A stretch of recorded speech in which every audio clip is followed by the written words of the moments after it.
The FDA announced that it will now require makers of antibacterial soap to prove that their product is safe or force them to change the formula or stop selling them altogether. Now, as a libertarian, my first thought was, thank goodness we don't want anybody to die of soap. But killing 99.9% of harmful germs and bacteria might just be bad for you. I'm Steve Green, this is Trifecta, and let's bring on Bill Whittle and Scott Ott and see if we can't wash our hands of this dirty issue.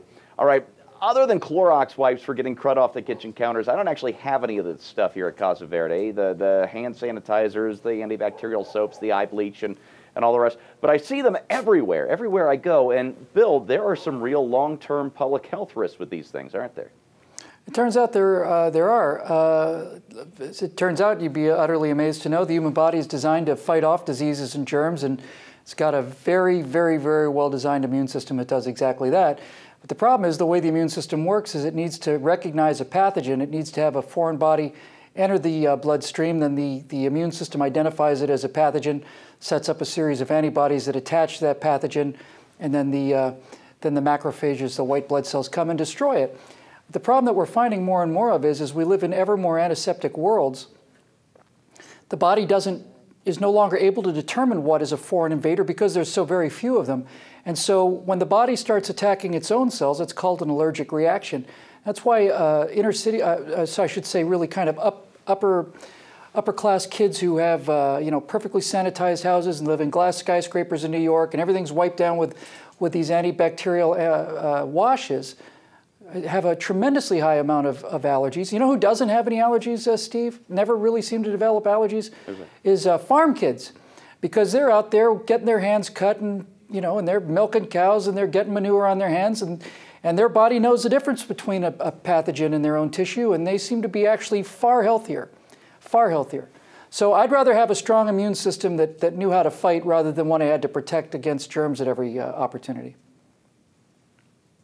Yeah, you can't make everything. It's that 0.1% that gets you.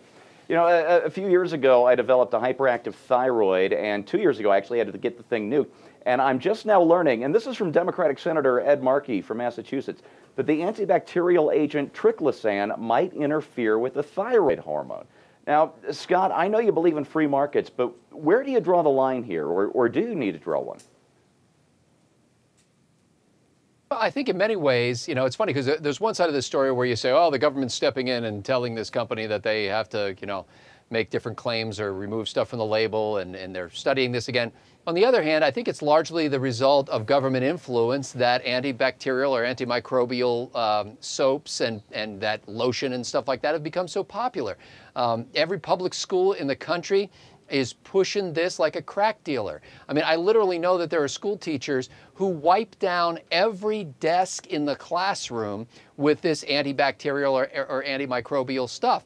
And so I think that literally we've gotten to the point where we are so alienated from our environment that we can't stand the fact that, as Bill suggested, a little dirt might get on us. I was raised by my grandparents, and my grandfather it was really his third marriage, and he wound up, saddling his new wife with 4 boys, and she had never grown up with boys. And one of the first things she said to him after spending a week with us trying to take care of us is she said, Jim, do they have to be so dirty? And as it turns out, yeah, they do. Yeah, I've got a 7-year-old boy and a 3-year-old boy, and they are dead certain that soap is a deadly element. All right, folks, I admit this is a tough one. On the one hand, we're breeding super germs. On the other, families do have the right to protect themselves as they see fit, even if they don't always make the same choices that you or I might want them to make.